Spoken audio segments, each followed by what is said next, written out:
Hello everyone, welcome to the Batman Killing Joke Spoilercast. I'm Captain Logan. And I'm Eric. And today Eric and I are going to talk about the latest of the direct-to-video animated features from DC, but this one went to the theater first. Yeah, in select theaters from Fathom Events, and it was the widest release they've ever had. Yeah, and it's been breaking records for pre-sale tickets and all that stuff. Oh yeah. Yeah, that's right. It wasn't a big crowd last night when I went, but I went to the 10 o'clock. I don't know what the 7:30 looked like. Yeah. When I went to the Dragon Ball Z movies, because I went and saw both of those in theaters, those were both packed. And most of the things I've seen with Fathom have not been packed, because I've seen like Star Trek things and stuff, and those barely made enough money to warrant being there. I went to the Rift Tracks, The Room, and there was me, my friends, and like 3 other people. That's funny. There was a pretty good turnout for Rift Tracks Godzilla. Oh yeah? Yeah, the 90s one? That was pretty great. Oh, I didn't even see that. They're putting out the new Japanese Godzilla. That's coming to theaters, I assume, in a similar fashion of like a limited release special thing. So yeah, I thought it was interesting, and I talked about this a little bit, and I guess we could just talk about the theater thing for a second, because I want to talk a little bit about that experience. I thought it was interesting that Fathom did this with Killing Joke, but they didn't think to do it with Dark Knight Returns. Yeah. And I wish they had, because that would have been more appropriate.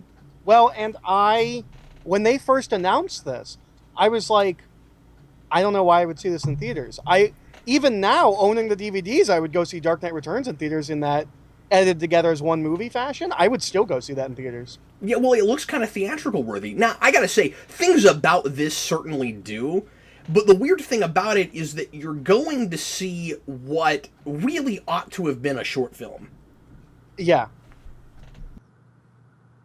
It should have been like the Superman Shazam.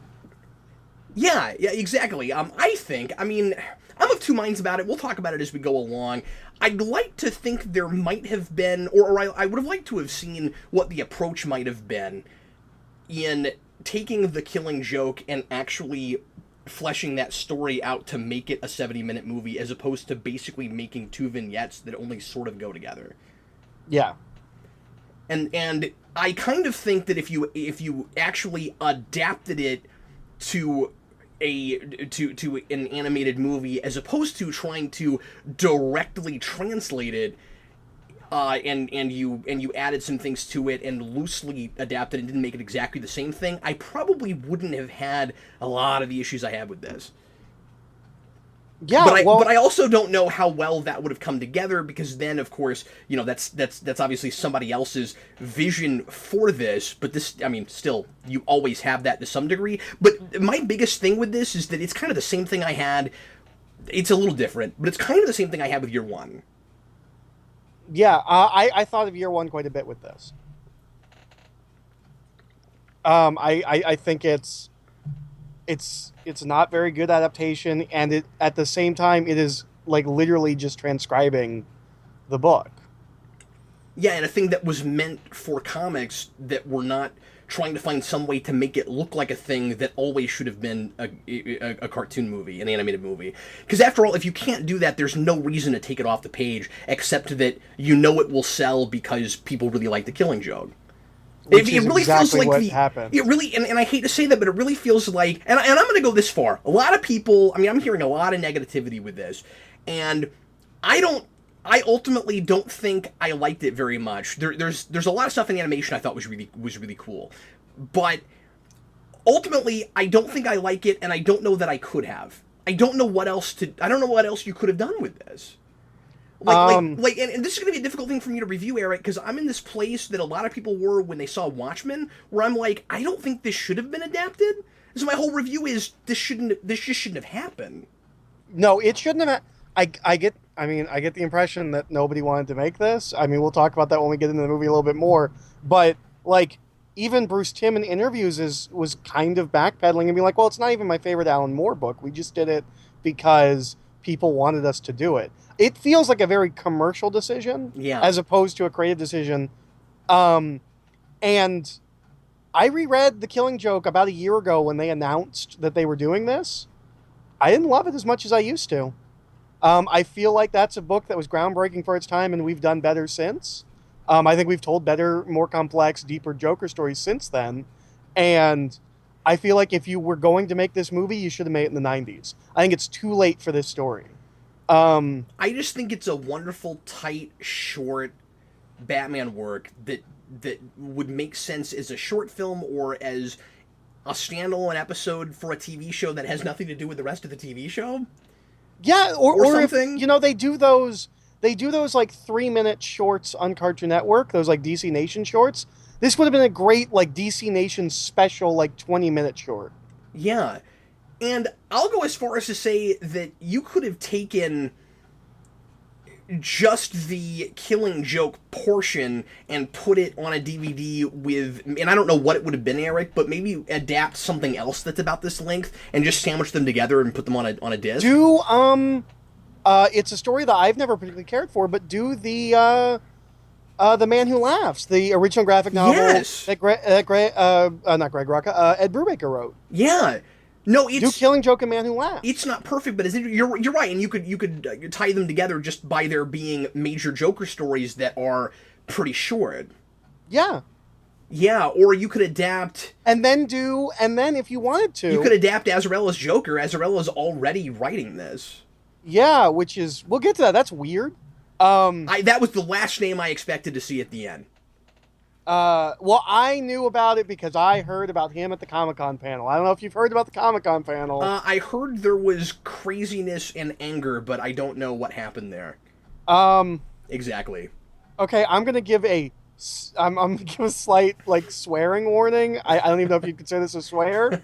Okay. Someone yelled from the crowd something about, like, they'd said something about how they made like Batgirl a strong like woman in control, and someone yells from the crowd like by using sex, and Azzarello yelled back, "Say that again, you pussy." Whoa. Yeah. No, I'm glad you gave the warning. That's not a word that's ever come up on Geekvolution before.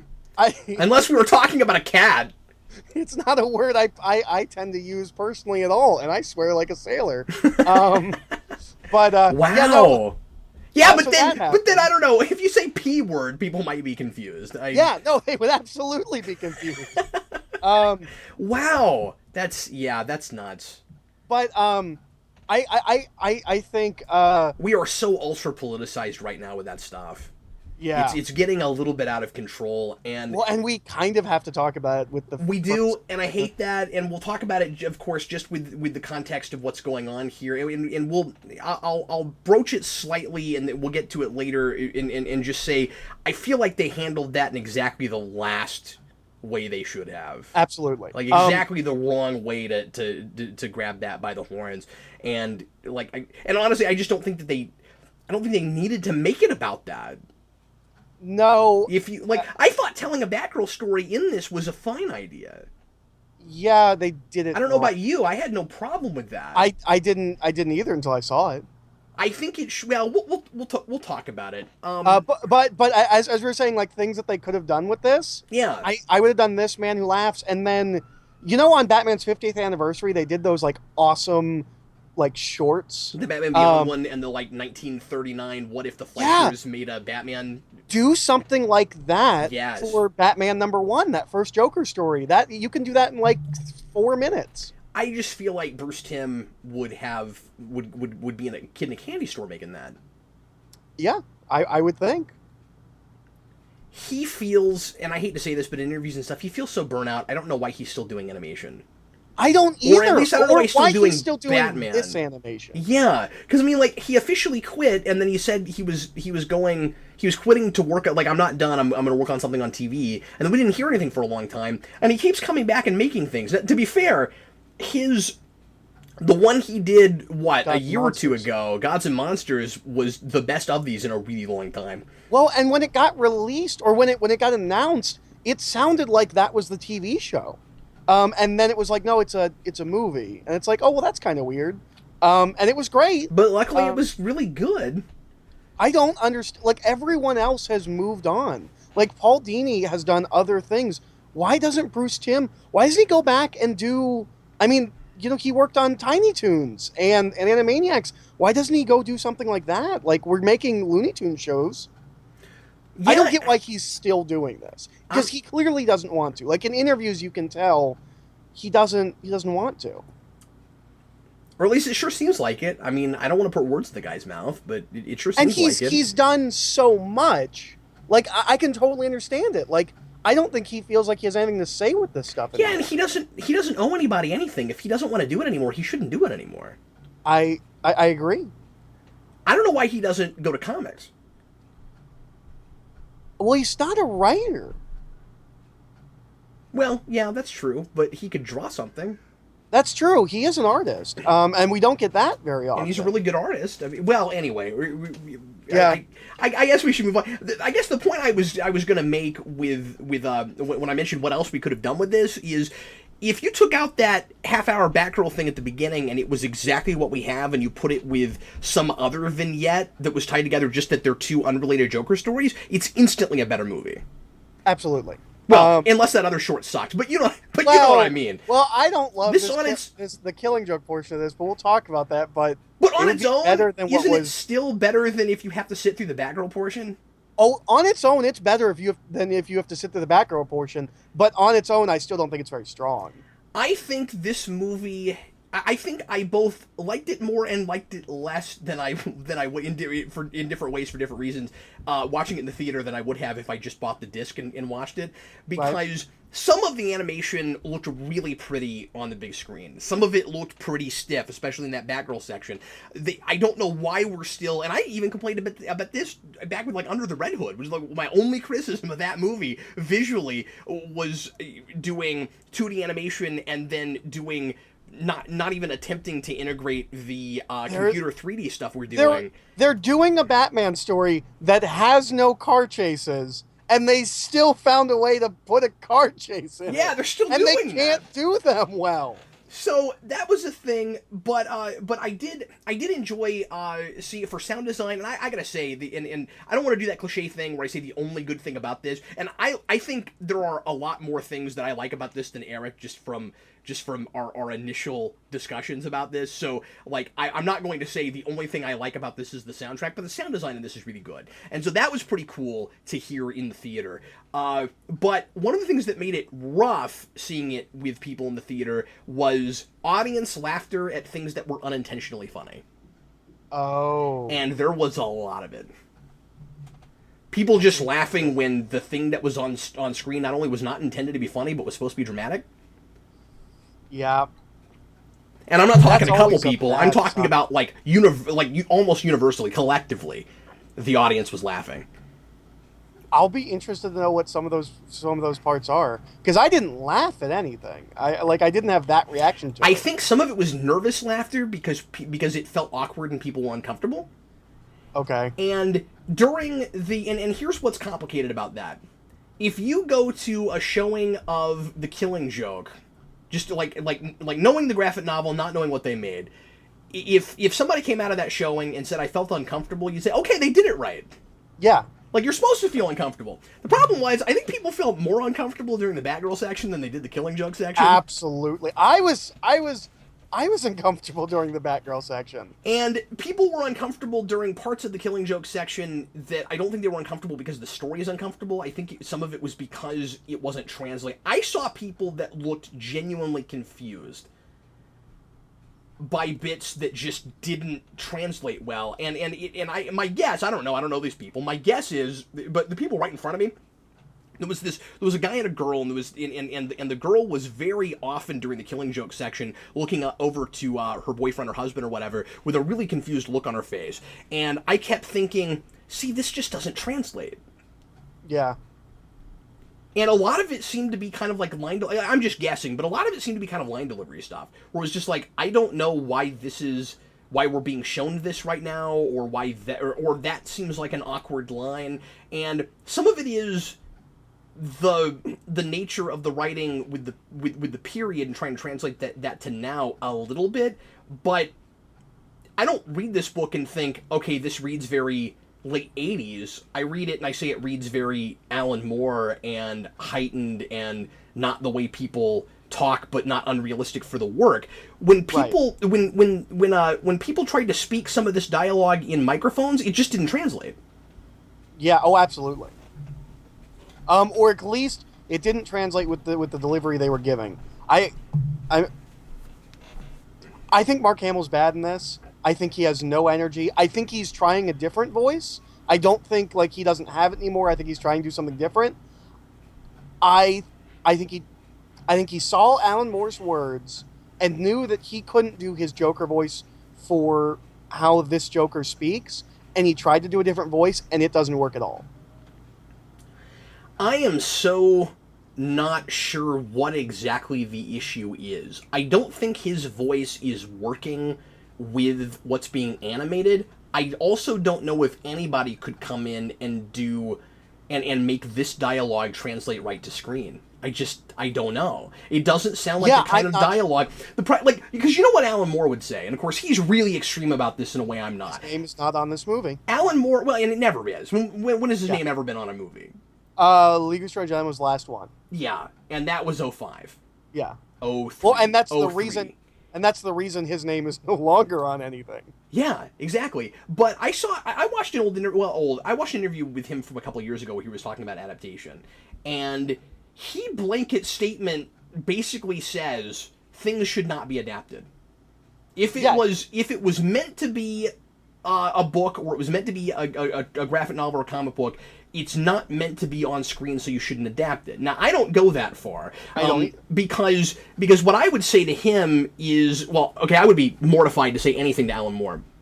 But if I was sitting down and having coffee with Alan Moore and we had this conversation, what I would say to him is things should not be directly translated. Like you're using the wrong word. Adaptation is okay. The problem is when people go to his work, they love his work so much they don't want to adapt it. They want to take the comic book and put it on the screen, and you can't do that. Yeah, I mean sometimes that works. It's weird because you can't always do it. You're right. Sometimes it does work, but with his stuff it doesn't, or at least it hasn't a lot. Well, Watchmen I like, but I'm just saying that much of the time that hasn't worked. But most of his stuff isn't directly translated. Like V is very different. Leaving Story Gentleman is very different. From Hell is very different. This might be the most, maybe aside from Watchmen. Well, Watchmen changes things. This might be the most direct translation of his work. And Alan Moore seems to be a person that feels like even if you Alan Moore, so you're saying he is saying that he is using that word correctly, and what he's saying is it needs to be exactly the same, and it can't be, so you shouldn't do it. Yeah, exactly. Okay.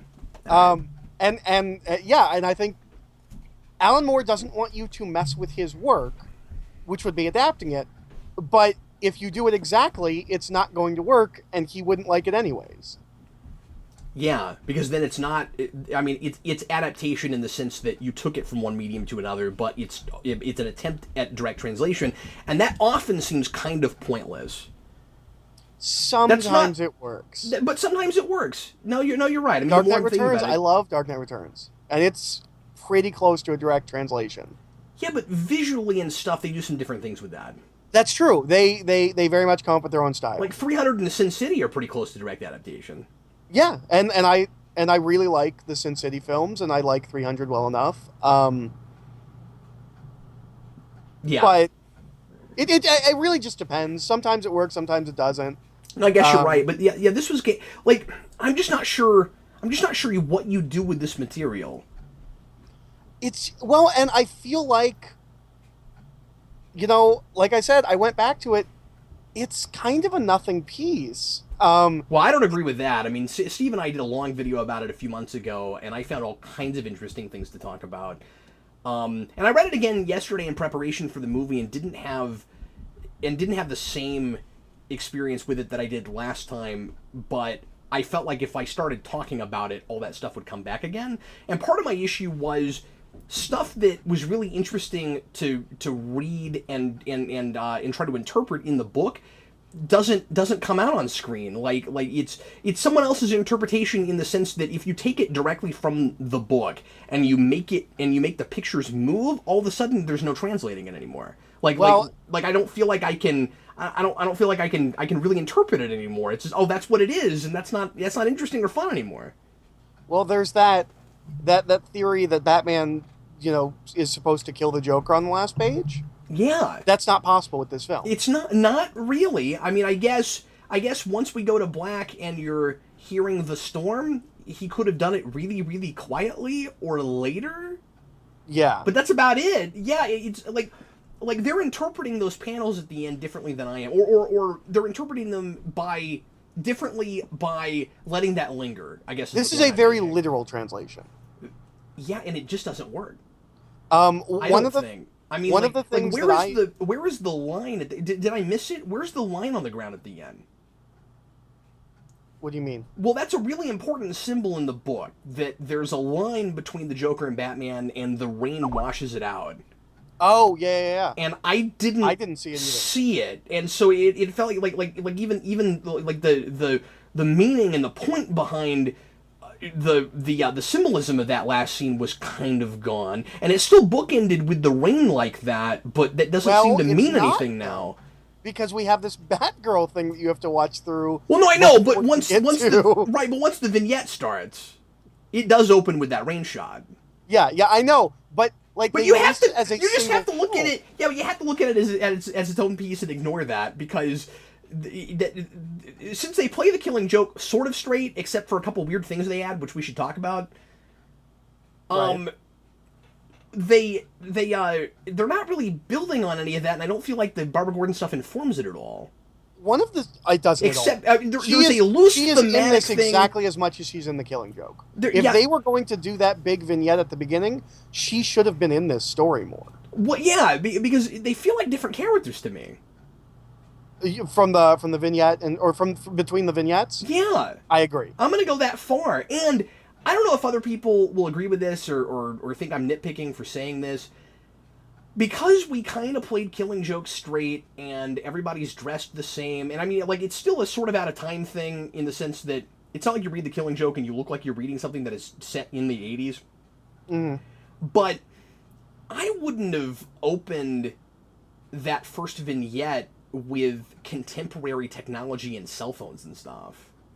Well, one of the things that I think was a huge mistake, one of the biggest mistakes I think this movie makes from the ground level is... So there are two versions of the Killing Joke. There's the original version, which is very, like, psychedelically colored. Right. And there's the new re-released version. Boland's colors. And I don't know which one you like better. I seem to be in the minority. I like Boland's better. I like the psychedelic colors, but what I've kind of gathered is it's whichever version you've read more, because I don't own the recolored version, and that's the one I read first. Yeah, and that seems to be the ruling. Is it just whichever one you read first? But here's the thing: you have these two very different color styles. Both of them are incredibly moody and incredibly pointed colors. This just looks like a cartoon. Not only did they not pick between the two of them, they didn't do anything stylized with the colors. It is just a regular Batman cartoon. I guess I'll have to look at it again. I felt like that once we got to the Killing Joke section, they were intentionally trying to color it more like Boland. I didn't feel like that. Okay. Now, that's a lot of strong blacks and whites in that recolor, and there's nothing like that in this movie. Well, and of course, we go to black and white when we do the flashbacks, but did you notice that we don't do the intense reds on things that are red like we do in the book? Yep. And that's kind of done for a reason. I missed that a lot. Like when he's eating the crab or the lobster. When he's eating the lobster, like the lobster is super bright red in the book, and the Red Hood is super red. And as I always say, it doesn't have to be exactly like the book, except it feels like it's trying to be exactly like the book. Yeah. For the most part. And so when they change stuff like that, it's just like it's the exact same scene, except they didn't color it like that, and those colors meant something. Here's the thing. This is a movie that I feel like, especially if you're just looking at the Killing Joke section, that I feel like is made for people that don't want to sit down and read a comic book. I agree, but here's the thing. Dark Knight Returns is a movie that I feel like I could show someone that has never read Dark Knight Returns and they will enjoy it. I don't think people are going to get anything out of this if you've never read the book. And that's kind of the point I was making earlier when I was looking around and seeing people that looked kind of confused. And I wonder if there aren't people that have been told The Killing Joke is this great, amazing story, and then they look at that movie and go, I don't understand what I'm looking at. Like, I don't think that ending makes a whole lot of sense if you don't read it in book form. I talked to someone. I'm not sure. I mean, I got to think about it. Maybe the story is enough, but I just don't know. I talked to someone who said that when they saw it in theaters, when it cut to credits, which I understand it's supposed to be this haunting stylistic choice, not having music in the credits was a mistake. It doesn't work. It feels like, to me, it felt like, well, we're really sorry. There you go. Oh, interesting. See, I felt like it was supposed to be like a self-reflective thing where you're supposed to be pondering what you just heard. But it just doesn't have an emotional impact, so it feels like they just stopped making a movie. I know that's the ending, but it doesn't have the impact that the ending of the book has, so it feels like the movie just stopped. Yeah, if you put yourself in the shoes of somebody that doesn't know that ending is coming, it just stops. Maybe. And so my friend that saw it in theaters, he said that when the credit came up, when the first credit came up, someone in the theater just went, "Is that it?" Wow. So I mean, yeah, I feel like if you don't know this story, this isn't for you. But if you do know this story, it's a lesser version, so it's also not for you. Yeah, it's basically, okay, cool, we got to see this animated, but again, it's not a thing I needed to see animated. And that might just be me. I mean, a lot of people really wanted to see this adapted. I'd love to know why. Yeah, I don't no know. disrespect to anybody, but this is not a book I read and said, God, I'd love to see this adapted. And the thing is, it has informed so many screen Batman things that, like, as a plot point, it like with the Joker shooting Barbara Gordon, and really just that, I guess, but in just informing maybe sometimes multiple backstories. Yeah, with Red Hood and stuff. But doesn't that predate this? No. The Joker having the idea that the Joker does not have a backstory comes from this. The Red Hood stuff comes from somewhere else. That's what I was saying. The Red Hood. It's a 60s Batman comic where Batman tells a story about the Red Hood, and then it's like, oh, by the way, the Red Hood became the Joker. Oh, okay. But the idea that might not be his origin, or he might have, that's what I was referring to. Is that I didn't think Red Hood came from this. I thought that. No, Red Hood doesn't. Yeah. Okay. But so like I'm just saying, I've already gotten to see really well integrated homages and especially the ideas and the themes from this book informing other Batman things. I mean, you can't have Dark Knight without this book. Absolutely. And what the Joker is trying to prove to Batman is very similar to what he's trying to prove to Batman in Dark Knight. So I feel like I've already had this as adapted as I ever wanted it. Yeah. All the best parts of this are in Dark Knight. And I know some people are going to complain about this in the comments. That's why I feel disingenuous about even reviewing it. Yeah, well, and like I said, because, I said this when I reviewed Watchmen. I was like, if you think Watchmen shouldn't have been made, you can't complain about the way it was done so much. If you then looked at it and you go this doesn't work and this doesn't work because you don't think it should be adapted. So I feel like I shouldn't say anything at all beyond that. But here's the difference. People that thought Watchmen shouldn't have been made thought Watchmen shouldn't have been made. I think your point and my point too. This didn't need to be made, which I think is different. Well, that's true. I wasn't against seeing it, and I wanted to be proven wrong. I wanted to see it and be like, okay, cool, that's the screen adaptation of Killing Joke. I feel like I just saw, like you said, a lesser version put in moving pictures. Yeah. This might as well have been a motion comic, really. And I thought that so many times while I was watching it. Like, why didn't we just make this a motion comic and get Kevin Conroy and Mark Hamill? It really felt that way. And I mean, when you put it that way, I guess it's kind of nice that we got to see it fully rendered. Because this is better than a motion comic. I mean, if you can call this fully rendered, I think this is some of the worst animation they've ever done. Ooh, I don't agree with that. I was impressed with some bits of it, but so was I. There are about 5 scenes that look. There are like 5, maybe like 10-second scenes that look amazing, that look like they were there to sell the movie, and all 5 of those are in the trailer. Wow, I didn't even think of that, and I didn't look at a lot of the advertising stuff for this. I can't remember if I watched just the trailer or all that extra stuff. I don't think I even watched the whole, There's a couple of shots that genuinely look amazing. The one I can think of is there's a point where like Joker smiles and like there's reflections like in his eyes. That looks amazing. The movie doesn't look like that. It also just doesn't. That Scene. one stuck out to me as this doesn't belong in this movie. That's there because it looks really good and it would look good in the trailer. And I feel like anytime this movie looks good, it's for the trailer. It's not because the rest of the movie doesn't look like that.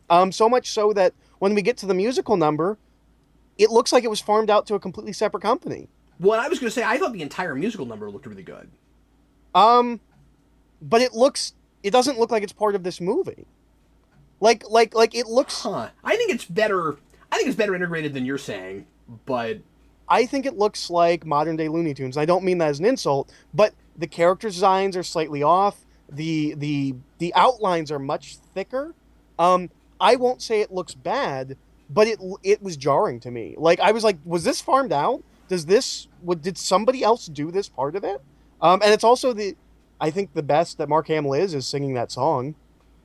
Well, let's talk about Mark Hamill because I said 2 minds. I might be of 5 minds about that. So you just flat out think he sounds like he's not trying. No. I think he has no energy. I don't know. He's either not trying or he's intentionally trying to do a different voice. And I'm sorry, I didn't mean to put words in your mouth. Yeah. I don't know which. I tend to think because, I mean, he is the reason this got made. Yeah. For years, he has been saying he wants to do this. And seeing it, I don't know why. Well, here's the thing. When you go see this in the theater, it's very difficult for the interviews and things that they show with Fathom to not affect your viewing experience. Because it opens in the theater with a 10 to 15 minute short of or featurette that's nothing but Mark Hamill talking. And he gives some background about Star Wars and then eventually animated series happening for him and all of that. And he talks about that. And he talks about how much he wanted to do Killing Joke for a long time. And then when it finally came up, his being really trepidatious about it because he wasn't sure he could do it justice. And when he went back and looked at the book again, he had no idea what to do with it. Yeah, that's what it feels like. And he actually it feels like he had no idea talks what about to do that. With it. And so like I said, like it affects your perception of it because if you saw it in the theater, you got to see some behind the scenes bits of him doing the voice on camera, and as he always is, he's standing up and super animated. So, like, it's hard to think, well, I get why you're saying in the voice there's not a lot of energy, but, like, I saw that and then watched the movie. Okay, but in the movie, there's no energy. No, I get that, but I'm just saying while I was watching it, I didn't feel that way. I felt like the performance was different than what he's given before. I felt like it was an attempt at a subtler performance because it is a more... I don't know if I should say more conflicted Joker or a Joker that is conflicted in a different way than he has been before. I also would be curious, because the thing is, I have listened to a lot of recent Mark Hamill Joker, and more than you have because you haven't played the Arkham games. Right. And it makes me wonder if you would like it more had you played the Arkham games. Or if you would like it less if you didn't like his voice in those, but I kind of think you would like his voice in those. I think he's already done the subtler, more reserved Joker, which is what I think he's trying to do here. Yeah. He did it in Return of the Joker. Well, that's true. Yeah, I can see why you're saying that, but I mean, like, my thing was more, I wasn't sure the voice went with the animation. I don't think the voice goes with the words. I think he's trying to wrap his voice around those words. Is there, and I guess the question is, like I was saying earlier, is there anybody that could come and there's no way to know that. There's no way to know that. I could say, well, they should have brought John DiMaggio back because he was so great. I'm sure he could do it. I don't know. No, and I know you don't, but I'm just saying, I don't think that, like, I don't think he was a bad choice, especially because he wanted to do it so badly. Because I don't think anybody, I don't think there's any way to know if anybody could have made these words sound right off the page. This just wasn't meant to be delivered. Well, and I think most people are going to be disappointed just because when you hear Mark Hamill is doing the Killing Joke, you're expecting Mark Hamill's Joker to be doing the Killing Joke, and he's not doing that voice. Like, the big draw, I think, for people would be they already think he has the perfect Joker voice, and now he's going to be saying all these classic Joker lines, and he is doing something completely different. Yeah, because he's an actor, and he's trying to do what's on the page. He's trying to do the word.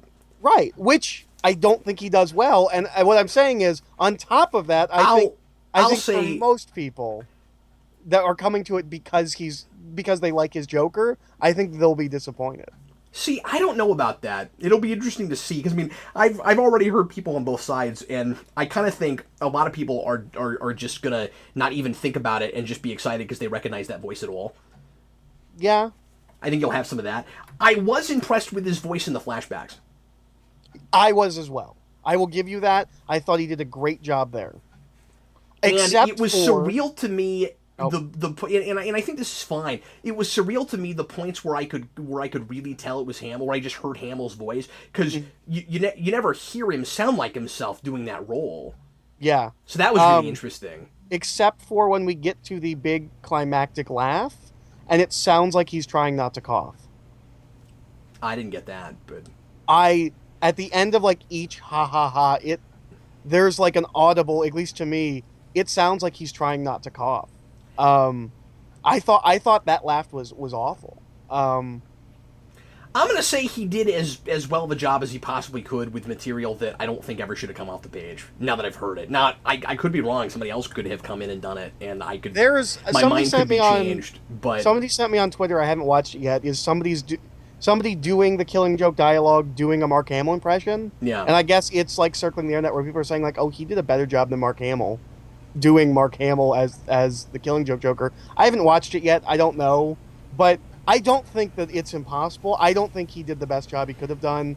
I'm not going to say he didn't do the best job he could have done. If this is the best he could have done, he shouldn't have done it. Okay. I mean, I'm not even going to go that far, but I also wonder if, because again, I'm always thinking about perception and all of the little things that affect your experience. If we hadn't had that Batgirl vignette, I don't know that we would be as harsh on it. I think I would. Well, I don't know, but it's hard to, because while I was watching, here's the thing, I was like, that was such a poor setup for the tone of this. Okay, but while I was watching this, even as I was hanging the Batgirl stuff, I'm like, well, maybe just if I ever rewatch this, I'll just do the Killing Joke bit. Like, I was already in my mind separating the two and trying to view Killing Joke on its own. That Batgirl thing is a completely other beast that I almost don't view in connection to the Killing Joke bit at all. That has no impact, at least on my feelings on Hamill or Conroy. But that's not what I'm talking. Okay, maybe I'm talking about more my own experience than yours then. The thing that most took me out and that I least liked with the Killing Joke section is that I kept feeling like it was dialogue that wasn't meant to be read, and I had just watched half an hour of dialogue that was written to be read. I didn't feel like that, but that makes sense. You see what I'm saying? Okay. I got the feeling feeling that if I'd been able to go into this and the movie starts and you immediately get the rain and then you get this very heightened, melodramatic, almost purple prose type dialogue, and we can set a tone that's the way people talk in this world, I might have been a little bit more with it. Now, some of it too was I just felt like that was difficult dialogue to read and make sound natural. No, I absolutely agree. If you look at say Sin City, Frank Miller does not write dialogue intended to be spoken. And in Sin City, you can see people who are able to make it sound good, and you have people that are not able to make it sound good. Yeah. There's a guy, I forget what his name is, but he's Hartigan's partner in the Hartigan segment of that film, and he's awful. He cannot make those words work. but there's other people. Clive Owen does an amazing job with incredibly purple prosed narration. Yeah. I think the people working on this film just couldn't do it. And that's not even a knock on them as performers. It's hard. But this movie got made because it's a classic. And it's also a different animal because it's not a noir thing either. Yeah. But this people would have been angry if this wasn't Kevin Conroy and Mark Hamill. I don't think it should have been them because I don't think they suit this material. I think they did the best I think Mark Hamill did the best he possibly could. But I don't think he suits this material. I think if we wanted to do this as best as we could, we needed to find people that worked for this, not people that have worked for these characters before. Or do people feel that way just because they've heard Hamill talk about this for so many years? Because I don't know why. Absolutely.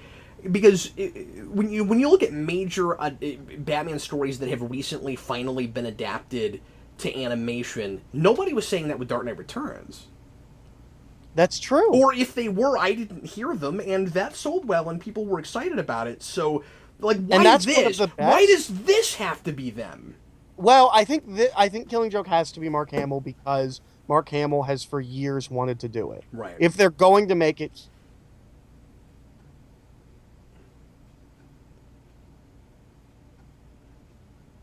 Eric, are you there? I love this story, but I don't think I can do this. I don't know. I think you're right that it's hard for them to do this material because it's not meant to be spoken. But that's not a pass for me. Like then they should have gotten people that were better, that were more right for the material. And see, my take on it is I don't know if it's a voice actor problem at all. I think for some people these are fighting words, but I think you adapt this more and you rewrite it. I think that's possible as well. I just don't think that I'm talking about the product we got, not what we could have got. But no, you're right. No, I get that, but I feel like, Eric, I feel like I can critique and complain about the approach and say that all you got to do is take this story and write it for screen and change some of the dialogue, and then these might have been the right actors. Well, I'm not sure casting was the problem. I think the approach was the problem. Well, but to be fair, like The Killing Joke is a book that I feel like almost every Joker line in that book is in some way iconic, and somebody somewhere probably knows every single Joker line. I don't know if you change his words. Okay, but I'm just saying for the sake of the piece, and I just feel like the way they did, especially with that Batgirl scene, I don't mean to keep beating that horse, but especially with the way they opened it weirdly felt like they were putting a spotlight on the fact that it's an older work and trying to make it feel like it fits modern. Like you need to just, if you're going to play it that straight, just adapt it. Don't put anything else with it. I think we're just taking an older thing and putting it on screen. I don't think this was an artistic endeavor. I think this was a commercial endeavor. I think it was too, and that's what super hurts it. I don't think they thought about what would serve this story best. I think they just made what was on the paper, what was on page. Well, should we let's do you want to talk about the Batgirl stuff? Yeah, let's get into a little bit of story stuff. So the Batgirl, the thing was there obviously to pad this out so that they could straight up do the Killing Joke, which only takes about 20 to 30 minutes to make. Right. And I feel like doing that was not necessarily the problem. I think they could have opened with I get why you're saying maybe Barbara Gordon should have factored more into the Killing Joke portion and found some way to integrate or do more stuff with her there. But even if you did it exactly the way they're doing it, they had a neat idea and they totally screwed it up. Absolutely. I think. And the neat idea is, let's have Batgirl go through the character arc Batman refuses to. because thematically, what's tying these two, what they're attempting to do in tying these two things together is the thing that Batman is trying to tell Batgirl throughout that with the bad guy who is terrorizing her because he has a sexual fixation on her. Don't make it personal. And the thing that Batman has always done with the Joker is made it personal. And the big ambiguous thing with the ending with the Killing Joke is, of course, whether or not he kills the Joker, and the question is throughout the whole book is someday it may come to that, and the reason he wouldn't is because maybe part of it would be because it's so personal he can't see himself without the Joker, and the Joker defines him. What really ought to have happened if that was the point of that, because Batgirl stops being Batgirl, so that doesn't happen. Now, having the crux of that being that villain gets in the way of her potential romantic relationship with Batman was just a poor choice. But what really should have happened was give Batgirl her own Joker and then have her make the choice Batman refuses to. Well, and with what is here, because that mid-credit scene doesn't make any sense with the arc she goes through. I agree with you. Yeah. Okay, here's how it could make sense, and you just need to add a little bit of material to the Killing Joke that's more about Barbara. At the end of the Batgirl short, she quits. Her being crippled by the Joker should be, in a very Scott Snydery way, Gotham saying you don't get to quit, you don't get to walk away from this world, it's here. And then her becoming Oracle should be her getting back into that, realizing this stuff is going to be here regardless of what I do. I can't get away. I have to fight back. But it just comes off really poorly done. It comes off as a fan service thing, and you're right. If you're going to have her come in and be Oracle at the end, and that whole thing is weird because it's just, of course, informed by everything that came after it, and it's not like we're doing a sequel to this. No, so that's just there to say, look, we know what Batgirl is and we know what Oracle is, and isn't that cool of us? But you're right, you could have done that, and it felt like it belonged more if the idea was like you said, she needs to keep doing this.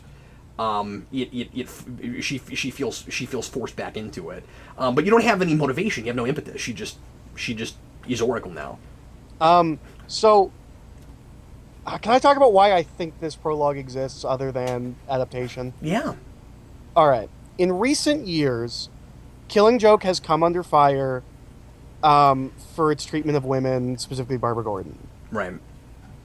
I think, in a completely commercial way, this prologue exists was them trying to protect against that criticism or try and fix it or something.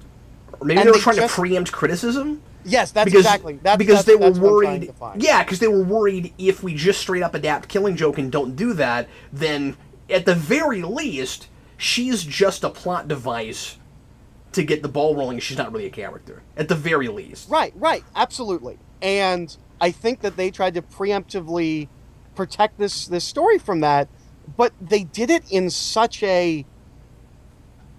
they made it about the fact that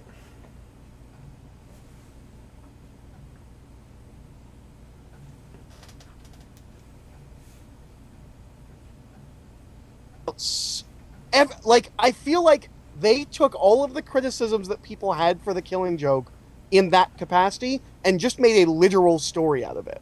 Yeah, I'm sorry, you fell out there for a few seconds. Sorry. No, that's okay. I just want to make sure that you got to say what you were trying to say. You said they made it a story about, and then you fell out. Okay, I think they took all of the criticisms or all of those kinds of criticisms about the Killing Joke, and they made that a story. Everything that because I've heard people talk about how the Killing Joke treats Barbara Gordon, and it's sometimes feels kind of extreme.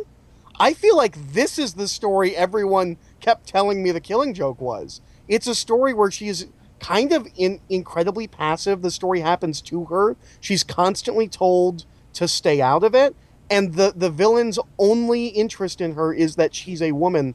And there's a point where it's kind of suggested that he's about to rape her, and when he sprays her with that like knockout drug, Yeah, and then she gets away.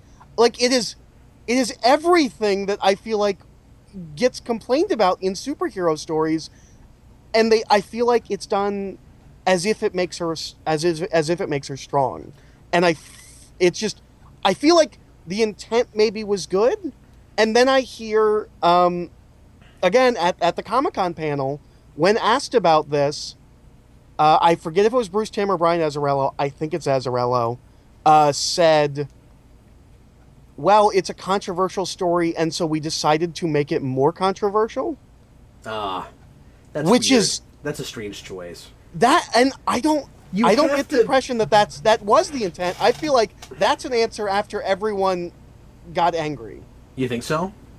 Yeah, because from my understanding, they showed the movie and then had a panel. Wow, it does feel like overcompensation to me. Yeah, absolutely.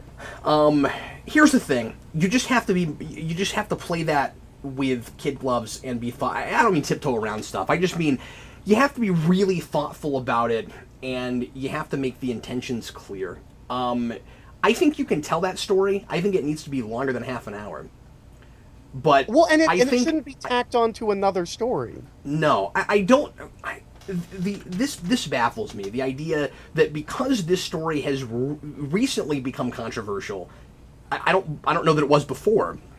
I don't feel like because recently Barbara Gordon's her role in this has become controversial. We have to make the whole half of the movie about the fact that she's a female superhero and how a crazy demented man would respond to that is just it seems like you're putting that too much under a magnifying glass to not tell a better, less juvenile story than the way it was told.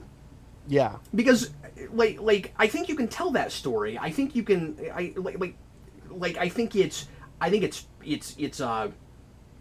bold.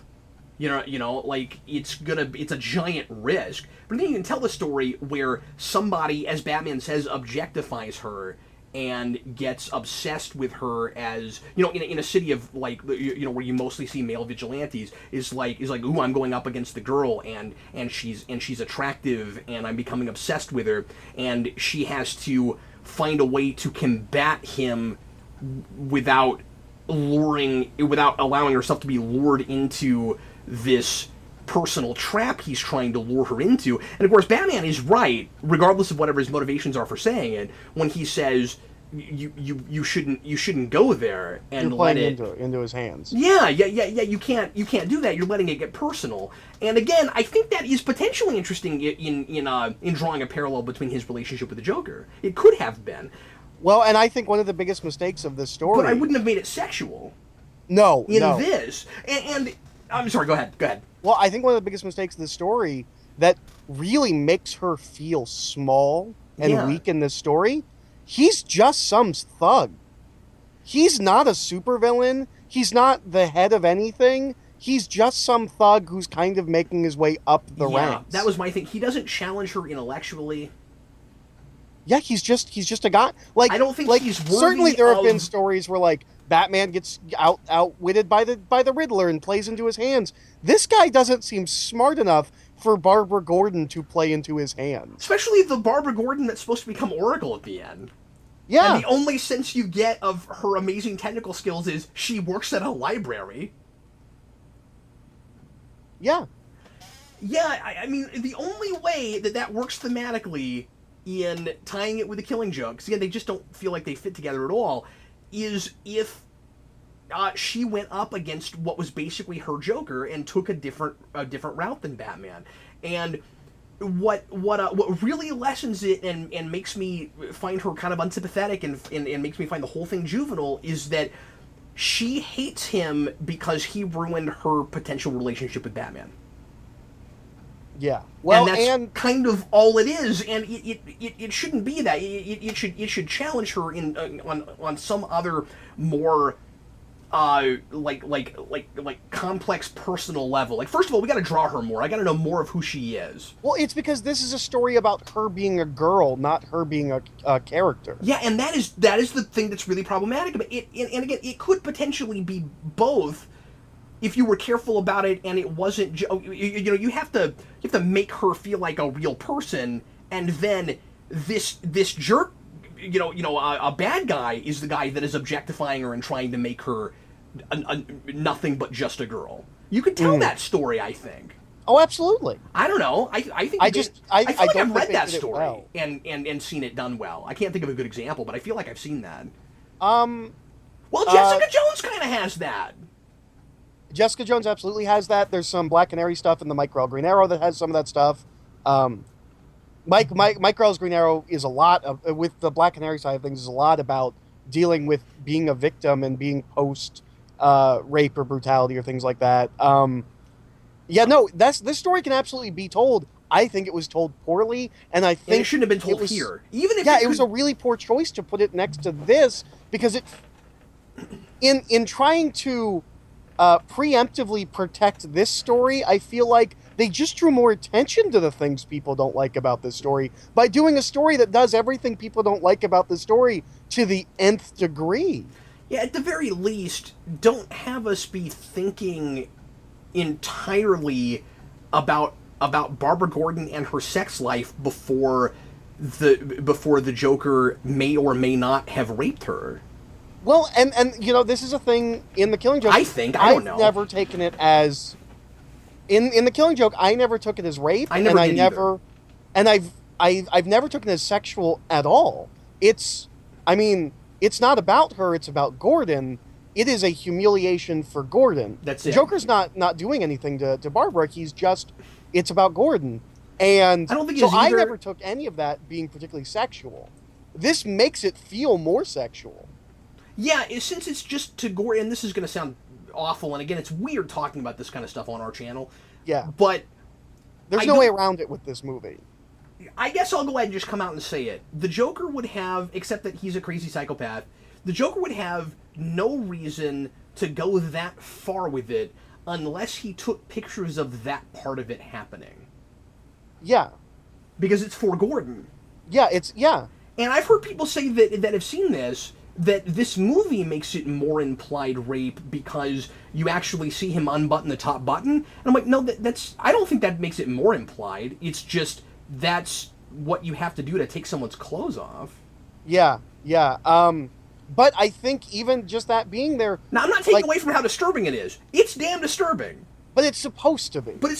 But I don't think it's a sexual disturbing. And we can argue about whether or not it's gratuitous and if Alan Moore had to go that far and whatever, and I don't want to get into that here. No, but I think the problem is by putting that Batgirl story that is all about sexuality and all of that at the top of this, your mind can't help but go there, especially if this is your first time seeing it. Well, when we get to that stuff in The Killing Joke. Yeah, let me tell you what my main issues are with it just as a choice. Well, and also execution. First of all, you made me dislike Barbara Gordon before that happens to her. Right. Oh boy. That's... Yeah, I don't like her in the I will say I think Tara Strong is the best. It does the best job out of anyone in this voice cast. I think she does too. And I think she has to, and I mean, I'm going to be harsh when I say this because I think it's this bad. She's also working with, like, freshmen in college first semester writing class material. Yeah. In some places. Especially that thing, she just gets really melodramatic in absolutely the wrong kind of way. When especially in that bit where she's like, where she yells at Batman and she's like, it's just sex, it doesn't matter. Like, that was one of those places where the audience was laughing. I wouldn't be surprised at that. That was such a bad line. Yeah. Especially because this story is told entirely from her point of view, and Batman doesn't give any indication that is why he's cutting her off. Nope. That is entirely her reading of the situation. Part of the problem with it, too, is that you just don't have enough of a sense of how either of those two characters really feel about each other or why. That is not a story you can tell in half an hour, or at least the way they did it, they didn't use the real estate right. I don't know how long they have been flirting with the potential of getting together in that way. I don't know what led to it. I don't know where any of the other sidekicks are. Yeah, where is I don't Dick know, Grayson in this universe? I don't know what Batman's relationship is with Catwoman. There's too many things, and you can say, well, when you look at a movie like this, technically none of those characters matter because they're not here. But I mean, like, this is a thing that is, obviously drawing from a bunch of comic book Batman stuff. It's hard for my mind not to go to those Joke places. is in continuity. Yeah, it's hard for you not to wonder what exactly, where. I mean, that's the problem, is that I just don't have background. Where are they in their Dick Grayson in their was the lives big right one now? for me when she gives because she has her gay best friend, because of course she has a gay best friend. But she's doing that metaphor thing, or I don't know if you'd even call it a metaphor. She's lying to her friend about the situation, where she's saying it's like it's yoga. It's yoga, and she says, like, it's not him, it's the yoga that I love. And I'm like, okay, so one, I don't understand how this relationship is forming, and two, where is Dick Grayson? There is another person more age appropriate for you have had a previous relationship with, who also does this stuff. And who also loves it and doesn't just do it out of tragedy. Yeah. Because I'll tell you, I liked that idea, and I liked that a lot at the beginning, where the big difference between them is that she really is that she has a sense of adventure and heart and enjoys this, and Batman doesn't want her to turn into him. Yeah. And I mean, like, it should have been more about that. So I just feel like that whole story would be much. I mean, it should be simpler, especially because of how much time we have. But like that story, and the reason it would, and we might still think that it doesn't connect enough to be there, but at least the thematic connections, I think, would come together a lot more clearly if you just took the relationship bit out. Now, I don't mean to say that you can't do a relationship with Batman and Batgirl potentially. I don't have a problem with it on paper. I just didn't think it was executed well, and I didn't feel like either of these people, well, especially Barbara Gordon, I just didn't feel like she was very emotionally mature about things, and I don't feel like the story is enough about the fact that she's not emotionally mature. I mean, like there are consequences in the sense that she decides she's gone too far at the end, but I don't. But where does, I don't know. She just feels like such a tortured character romantically, and I don't know where that comes from. Like, what is it that she's lashing out against exactly? I don't know, and there's like kind of a creepy thing where she feels like she's just out of college, and because it's Kevin Conroy, he sounds 45, like, at youngest, and that's weird. Yeah, it does kind of come off like they're doing it just because it's subversive and weird. Well, and this unusual. has been a thing that Bruce Timm has done going back to The New Adventures of Batman. Yeah, he loves the idea of them together. He does, but I don't know if it was him that was like, well, I like them together, so I'll put them together. They feel like in The New Adventures of Batman, I don't know, Batman's like 30 maybe, and she doesn't feel that much younger than him, especially when we get into like the Beyond where they're adults. It feels weird here, and he's so much bigger than her the way they draw it. I don't know. Well, and it just came out of nowhere. It felt, there was no emotional resonance to that. It felt really melodramatic. It felt like a 19-year-old that had only ever read comics that had never met a girl wrote it. Batman's reaction when she gets on it top felt of like him, that to me. When she gets on top of him, like the actual scene happens, which we should mention, before this movie aired, that scene leaked and like the internet exploded. Yeah. And it's kind of nothing scene. But Batman's reaction... Honestly, I think the internet revolting about that was entirely warranted. Maybe not for the reasons they revolted, but for me, just because it came out of nowhere and was ultimately accidentally hilarious. But out of context, the way people saw it, because like that, people were just reacting to Batman and Batgirl. I was like, no. Out of context, it's not that big a deal. No, I don't think so In context, it's a problem. But Batman's really badly put together. Batman's reaction when she gets on top of him, he doesn't say anything, and he just has this expression of like, oh well, I guess this is happening. Yeah, and It was here's the deal. weird. And that was the last thing I was going to mention about why that's a really bad idea going with the Killing Joke is, okay, and then she gets attacked by the Joker, and there would be a new layer for how Batman would feel about it. He's had a relationship with her. Yeah, which I thought would be added into the Killing Joke, and it's not. It's not there. Just the Killing Joke. Yeah. That was absolutely wild. And the thing is, I just don't feel like, and then it makes me like Batman less, because you have to at least touch on the fact that that's Batgirl, and Gordon doesn't know that his daughter is Batgirl, and you have slept with her, and, like, I'm not going to say Batman took advantage of her, because it was obviously purely consensual, but he's got to have different and more complex feelings about it because of that and because of what he's not telling Gordon, right? Like, Arkham Knight is about some of that stuff. He finds out, Gordon finds out that she's Batgirl, and of course hates Batman for it. And we do that kind of thing that we did in season 4 of Batman the Animated Series. You have to deal with that. Yeah, if we're going to do what we did, because the prelude story does not make any sense. I love that you keep calling it a prelude when it's like half the movie too. I know, right? It's called The Killing Joke. So I kind of the first half of the movie. That section needs a name. Yeah, it does. The first half of the movie is we could call it Not the Killing Joke. The Not the Killing Joke part of this movie. Batgirl no more. That's what we'll call it. Only even kind of begins to make sense in a universe where you pretend like Dick Grayson doesn't exist, Jason Todd doesn't exist. Yeah. Like, okay, so if we're going to play in a completely alternate universe, shouldn't it have been a story about her, like doesn't it make more sense if it's, and again, going to that mid-credit scene, this should have been a story about her trying to be Batgirl and Batman saying, don't come into this life. And then when you get to Killing Joke... It's going to harden you.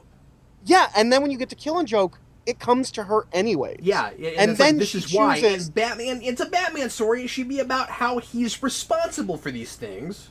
Yep. I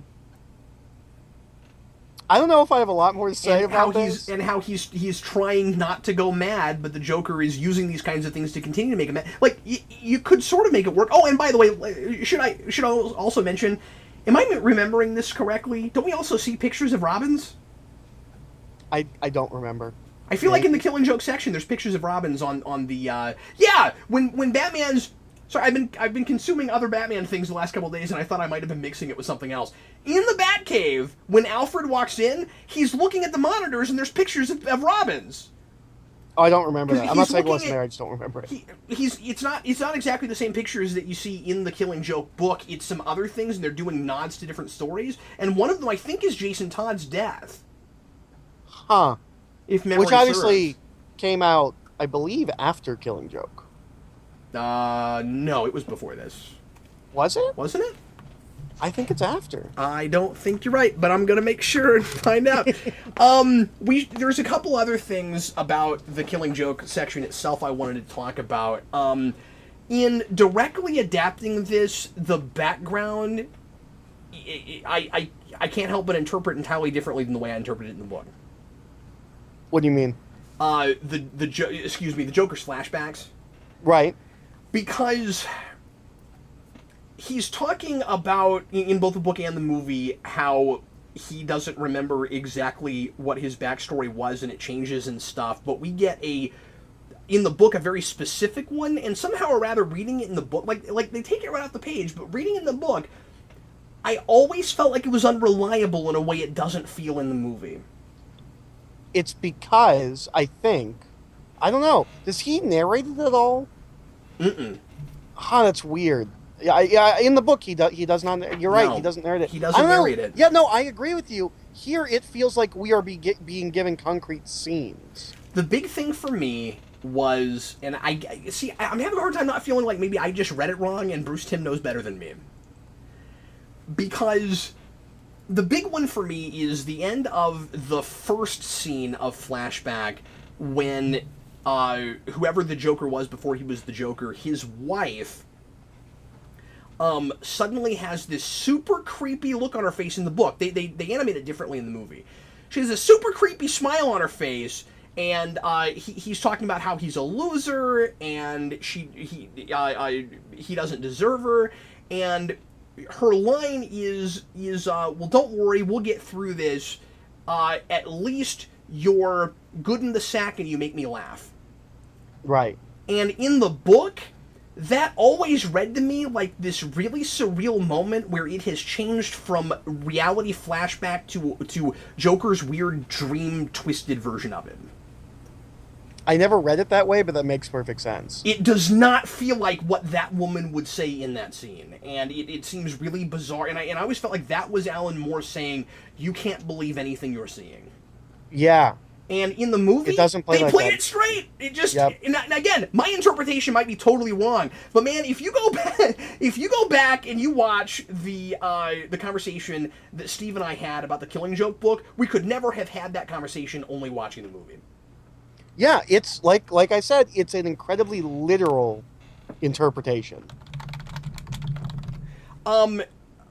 Another thing I didn't really care for was there were a couple of editing issues where, or not editing, and again, like, this is weird because I don't like to go to the place of it should have been just like the book.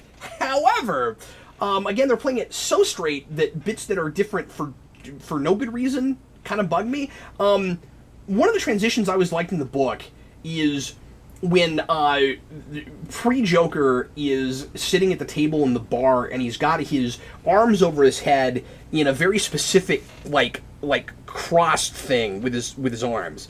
And then the next panel up on the top of the next page is Gordon sitting exactly that way. Right. Because the idea is the Joker is trying to make someone else go mad the way he went mad. And they don't transition it that way in the movie. There's another scene in between, and it's an added scene that I don't know why they put there. There's a bunch of nothing added scenes. And he's still got his arms like that, but like I felt like that transition would have been one of the few things that is perfect to put on screen. Yeah, you kind of fade one character into the next. There's a bunch of added scenes where it's just Batman. They've just made Batman finding Joker a little bit more complicated than it didn't need to be. Like, that's all the added scenes. Okay, so Death in the Family and Killing Joke happened almost simultaneously. Oh, okay. Killing Joke was 88, and Death in the Family went between 88 and 89. Okay, so, I mean, it was after. I was right. Well, it finished after. It finished after! Yeah, you're right. It couldn't have informed this, and I thought you were right about that. Can we talk about the fact that I want to put my conspiracy hat on for a second? Yeah. How much do you think they paid to get an R rating? Because there is nothing in this movie that deserves an R rating over Dark Knight Returns. I feel like it's all idea and nothing else. It's well, we've got what a lot of people think is an implied rape, even though, like I said, you and I don't think it is, and I think many people reading this book wouldn't go that far. But we have what a lot of the general public says is an implied rape, so it's immediately got to have an R for that, even though we don't show anything. And of course, the pictures of Barbara Gordon nude are very close, so you can't see anything. Yeah. And what was really strange about that for me was you can tell watching the Barbara Gordon section at the beginning that they didn't know they were getting a PG-13, or they would have written that differently, because they have all kinds of, like, there are several places, there are at least 3 or 4 examples, where there are swear words that if you had an R rating and you knew you were getting that, you would just write them out. You have somebody that says F instead of the actual F word. That was the worst. There are several of those. This is so weird. In a you have an R film. rating. Yeah. So no, I don't agree with you. I don't think they paid anyone. I think because why wouldn't they just write an R-rated film then? I think after the fact, when the rumor came out that it might be R, and everyone was really excited, I feel like, again, entirely commercially, I feel like someone said, let's make this R. Let's make it feel like this is a big deal. I feel like that's kind of dishonest if that's what happened, and I don't know if that's what happened. I mean, that's I Eric's just don't interesting theory.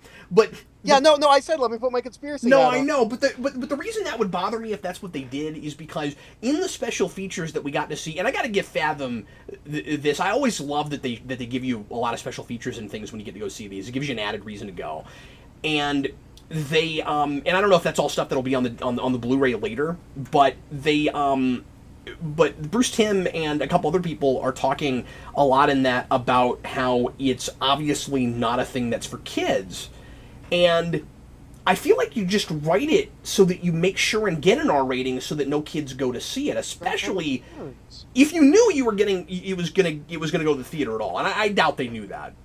Yeah, no. Like my thing is, I don't think there's anything in this that is more explicit or worse than Dark Knight Returns or Year One. The sex scene in this is far less provocative than what was in Assault on Arkham. I agree with that, but tell me if you would agree with this. Just tonally and overall in like how disturbing the ideas are, it should have gotten an R rating just to make sure that kids don't see it. Like I'm not saying you're wrong, but then they should have done that with Dark Knight Returns as well. Oh, yeah, and I mean, I'll agree with you there, but Dark Knight Returns, well, and like, at the very least, even forgetting kids for a minute, I feel like adults go see an R-rated Batman movie and this is what they get, and they might not walk out going, well, I wish that had been more fun. Yeah. You know what I mean? Like Dark Knight Returns is at its core a more entertaining piece than this intentionally. Well, and Year One also has incredibly adult themes and ideas. A child should not be watched. And I don't love Year One as an adaptation, but we have a man cheating on his pregnant wife and things like that are very adult ideas. If we are rating these R on concept and adult themes, then a lot of these should have gotten R's. I'm just saying in a very cynical. I think, and you're not even saying necessarily they should have gotten all R's. You're just saying why this over the others. Yeah, exactly. Yeah, I don't think this should have gotten R. Based on the criteria of the previous films, if those didn't get R, this doesn't have any reason to get R. I think the fact that it's going to a movie theater, they've been hyping it up. Very cynically, I'm like, oh well, they got an R because people wanted it to be R. I wonder about that. Just that language stuff at the beginning is really strange. Like, it feels like so many of these have where it's trying really hard to be as adult as it can without going too far. You got an R rating, go all the way. Why wouldn't you go back and re-record over F? Yeah, have your one token F-bomb. Someone actually says F. A mobster says F that. Yeah, and I can't remember what the other ones were, but there were a couple that were also pretty funny. Yeah, Why wouldn't you go? You got an R rating. Go re-record it. I don't know. That's just how I feel about it. That's just like my opinion, man. Overall, this was a really strange experience for me. I would say it was a really unenjoyable experience for me. If we're breaking it down to experiences, I think it was well, that's not true, because Steve and I were texting back and forth. We were watching it simultaneously and just slowly having a realization about how bad we felt it was. So, I mean, that was kind of fun. Also, I just want to, because I just thought of this because I remembered texting it to Steve as I was watching it. Why aren't you laughing? Is maybe the worst delivery Mark Hamill has ever done ever as the Joker. See, I guess you and I are just not agreeing on. That's fine. That's okay. That can happen. No, yeah, I know. I just like, and I'm not coming up with a great argument against your argument, except just to say that like a lot of those deliveries didn't hit me the way they hit you. Well, and let me say this. This is a book I've read a number of times. Sure. Well, as have I. There's certainly on some level playing into it a feeling of, I know what this sounds like, and it's wrong. I'll put a bias out there. While I don't think Mark Hamill did a very good job, it is not the voice or the delivery that I read in my head, and that is the one thing that it's not the one thing. I really like the Dark Knight Returns movies. That Joker is exactly the Joker I read in my head, and that was a book that I have read many times for years, and their voice and delivery is spot on for what I have in my head, and this one wasn't. Like this one was, it wasn't, and not even just like, oh well, that was a different way. Like it wasn't. I didn't like him.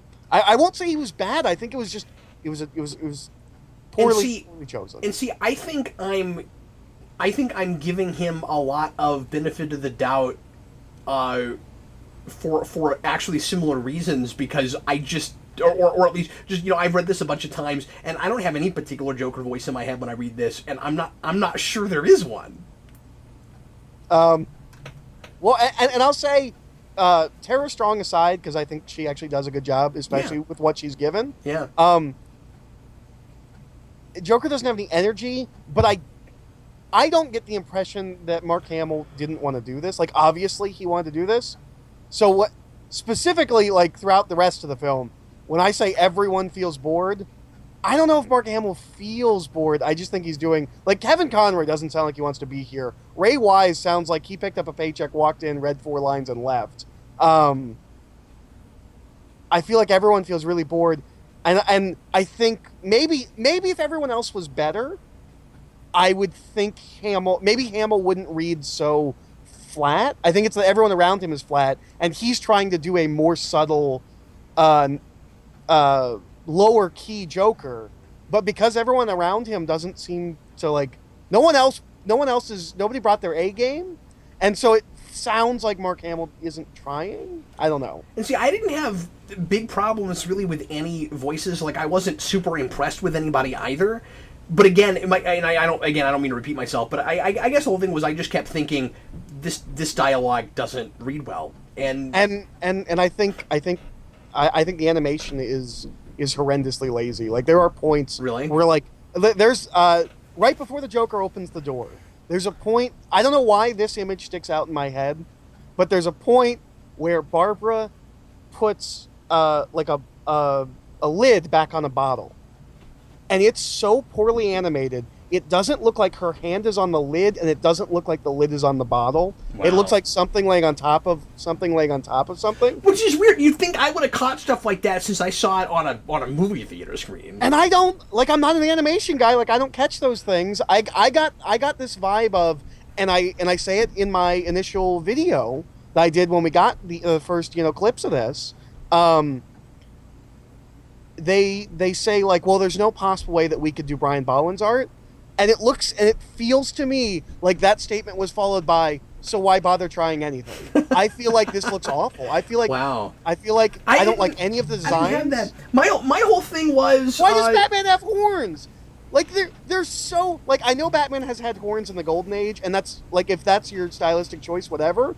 In an animated film that is like slavishly recreating what was on the page to some degree, why give him horns? Why do that artistic flourish for no reason? Sorry. Yeah, I mean, unless you're, we could read into it and be like, part of the thing with this story is maybe Batman and the Joker are just as bad as each other.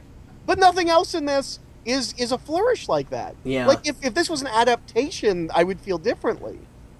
It feels like they just used a previous character model. We're worried people would notice, so they changed the ears on the back costume. You know what?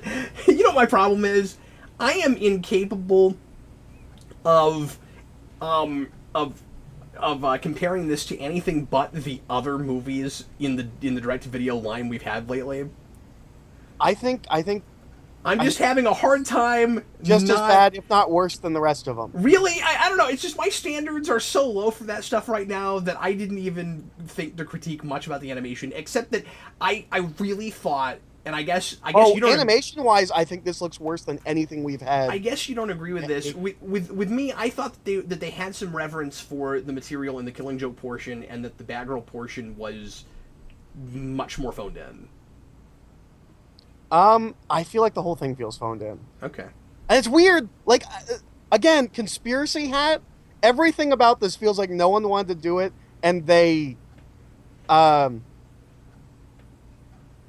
made it look like they did. Like, why would you get Brian Azzarello to write a movie that, like, is this phoned in?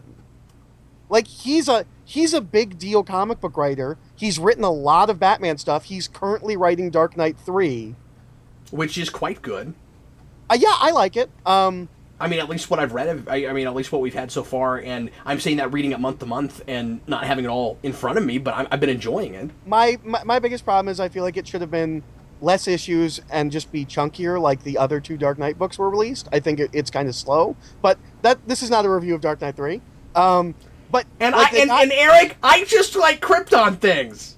I know you do. I feel like they got a bunch of people together, and they got a rating, and they got a story that all would sell really well, and no one actually cared.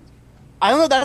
I don't think like that's true, but I can see why you think it looked that way. Mark Hamill's the one person that cared. What's and weird? I feel like he just made wrong choices. What's weird is that in the behind the scenes stuff I saw last night, you got that whole section that's all Mark Hamill, and then you watch the movie, and then they do a featurette about mostly the music, which was kind of odd. I didn't. Except the soundtrack. Like here's really the thing. notice Here's the thing. music. It didn't jump out at me a lot, but then when they did that featurette, I got to actually listen to some of it, and I was like, "Oh, this is actually all really, really good." Like, oh, okay. Like, it is really within good. the movie, I didn't really notice it. Yeah, no, it is quite good. But they would show you places where like they intentionally dropped out and then came back in and stuff, and I don't know, it was pretty cool. But you even had a little bit of voiceover talk in that, and Kevin Conroy is nowhere to be seen. Huh. He we saw Bruce Timm talk and stuff, and we saw a couple of the other producers. You never see Kevin Conroy anywhere. Is Tara Strong there? Well, no, that's fair. She's not either. Okay. They only cared about Mark Hamill. Well, and I mean, if there is such a thing as a vanity project, this should have been Mark Hamill's vanity project. And one thing I got to say, like many vanity projects, I think it exploded in his face. You know what I really appreciated about him and his talking about playing the Joker over the years? There's a place where he starts talking about other more recent performances and other animated Jokers he likes. Like, he's watched all that stuff. Oh, that's really cool. I think that's really cool. Like, he brings up Emerson. Oh, really? Yeah. And I love Emerson. Like I said, he brings up DiMaggio in Under the Red Hood, and he mentions Under the Red Hood by name. Like, he keeps up. He's watched them all. That's very cool. Well, and I've heard him talk about the Batman and that take on the Joker. Yeah, which I have come more and more around on, by the way. That take on the Joker, or that series? A little bit. Like, there's just certain episodes. Like it's an interesting approach. It's an interesting approach. My issue with that Joker is that he is not the arch nemesis. He's just the most frequently appearing villain. Oh, that's fair. I just mean the voice actor. I've come around a little on that voice too. And that whole series. I rewatched it maybe about a year ago. I really liked it. Except for that last season.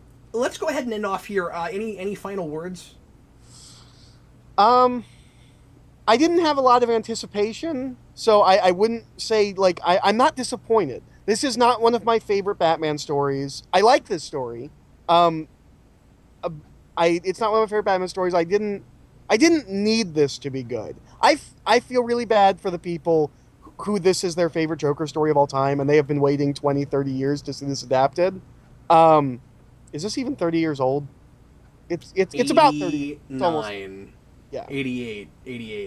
So it's close. But like, I feel bad for those people. Well, I'm never going to think about this movie again.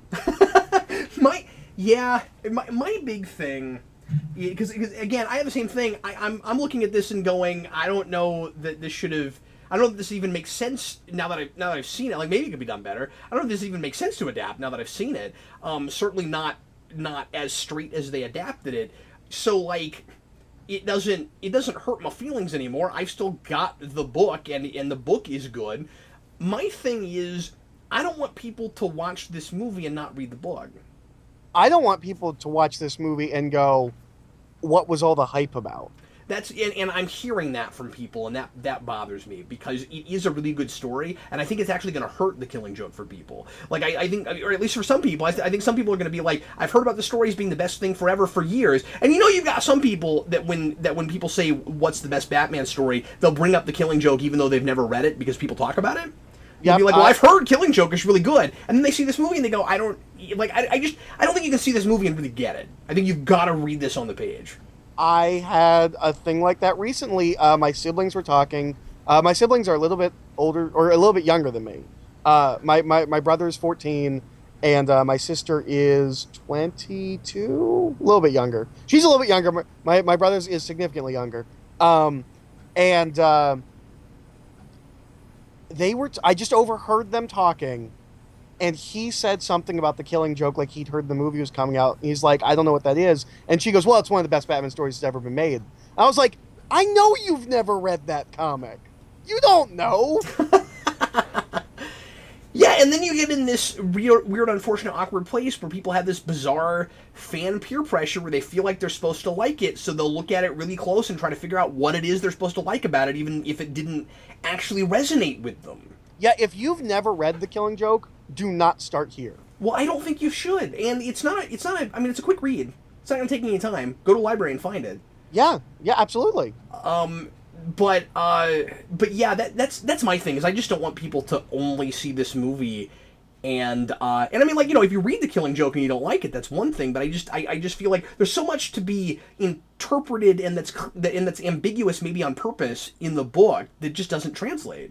I think my final word is, if you've never read The Killing Joke, don't see this. This is not a fair representation of the piece. Go read the piece. And if you have read the piece and you really like it, don't watch this movie because it's not a fair representation of the piece. Just go read the piece again. Well, and I would say, I can't say that I wish I hadn't seen this. I think it's an interesting experiment, but I think it's interesting as an experiment and not a good... And not really a good adaptation or a good story on its own. So, like, I would say if you've read this book and you were curious enough to watch it, skip the Batgirl part. Absolutely, that's a must skip. And just watch it. Even then, I don't think The Killing Joke holds up that well. The movie doesn't hold up that well, but it's gotta watch better without that Batgirl stuff. I think so too. I wish somehow rather I'd seen it that way. I'm gonna hop, skip, and jump over to the most convenient nearest parallel dimension where this is a double feature of The Killing Joke and The Man Who Laughs. Boy, I love that idea so much. I'll come back and tell you how that came out. Okay, thanks. After you get your memory wiped of the Batgirl portion. Yeah. Well, everybody, thanks so much for listening. Sure appreciate it. We'll see you again next time another animated feature comes out. The next thing we're getting is Justice League Dark, Eric. Is that the next one? Because I know they announced Titans Judas Project. That's after that. And I'm excited just based on Justice League versus Teen Titans. I am too. But what's cool about Justice League Dark is it was just announced that the guy who played Constantine in the TV show is voicing him. Matt Ryan. Oh, that's cool. Matt Ryan's voicing him, so that's pretty cool. What's cool about the Judas contract is that when they first announced the animated film lineup, Judas contract was in that initial lineup, and they chose not to do it. They didn't think a Teen Titans DVD would sell. Right. So it was in that initial DC New Frontier, Superman Doomsday, when they announced all of those. Judas contract was part of that announcement, and they never did it.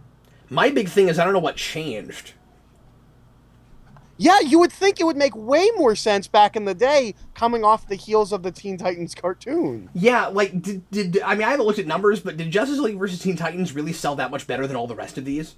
Like, I don't know why... It was good. It should have. It was good, but I don't know why all of the sudden it's okay to have a Teen Titans movie without the word Justice League on it. I don't know. So I'm glad they're finally doing that. It makes me hope, and maybe some of it is just getting looser because we're finally about to start putting out DC movies. Well, and we've got TV shows, but like DC movies that don't have Justice League or Batman in the titles. So like once you get Wonder Woman and Flash and Aquaman, maybe they'll start doing these and not be so concerned about Justice League. Well, and I wonder, is this because we get 3 of these a year, right? That's what it is, 3 of these a year? Because they just announced 3. And the third one is Batman and Harley Quinn. But didn't that say it was like a short? Oh, did it? I didn't read that. Yeah, I thought like its title is like Harley and Joker, a Bruce Timm short. Oh, okay. Well, then that would not be one of these, if that's the case. But those were the three things that was announced. I wish they'd do another disc of short films. I agree. That was super fun. I wish they'd do another one of those. But I mean, barring Harley and Joker, a short film or whatever that is, I think it's interesting that we didn't get a Batman announced. Every one of these has every cyclist had a Batman film. You're right, but they usually only let us know the next two ahead. We don't usually have three ahead. Oh, you're right. So it could be that they do have another Batman thing planned and they just haven't announced it yet. Okay, well, real quick. What do you want next Batman one to be? Like what would we adapt? Yeah. What's your next Batman? What's the next Batman animated film? The first thing that comes to my head is not an adaptation thing, but I want another Batman Beyond movie. That'd be cool. That's what I want. That would be cool. That's all that's been in my head lately. Is with as popular as Batman Beyond has been in the comics the last few years, I want a Batman Beyond movie. Yeah. What would you say? Well, it's funny. Steve and I were talking, and Steve like kind of rolled his eyes about what he thought the next Batman movie would be. I was like, that would be awesome. I would love that movie. Which is a movie that's an adaptation of Death of the Family and Endgame. I think that could be a really cool animated film, and it's picking up on something really hot and popular right now. Okay, but if you're going to go to Snyder, because I didn't want to do that just because I thought that was obvious. Okay, fine. If we're going to go to Snyder, no, do Zero Year. Yeah. Because I want to see the movie where Riddler is the sole villain. Well, if we're doing, well, because I was just thinking that's hot and popular and New 52-y. I mean, so really, but everybody loves 0 Year. I really like Endgame. I don't like the ending, but I like it. But I like 0 Year more. In my heart of hearts, if I can pick anything, I want the Cult. Having recently read the Cult, I wanted the Cult animated movie. I think that would be awesome. Because that would happen. It was popular once. I thought it was just too weird. It is. It's really weird and trippy. That movie would deserve an R rating based solely on ideas. But then again, you never in a million years would have thought you'd see Superman versus the Elite. So yeah, it's true. Like that was surprising. They got the original writer for that one. Well, anyway, so I said bye 5 minutes ago. Bye, everybody. Thanks for listening. We'll see you next time. I'm Captain Logan. And I'm Eric.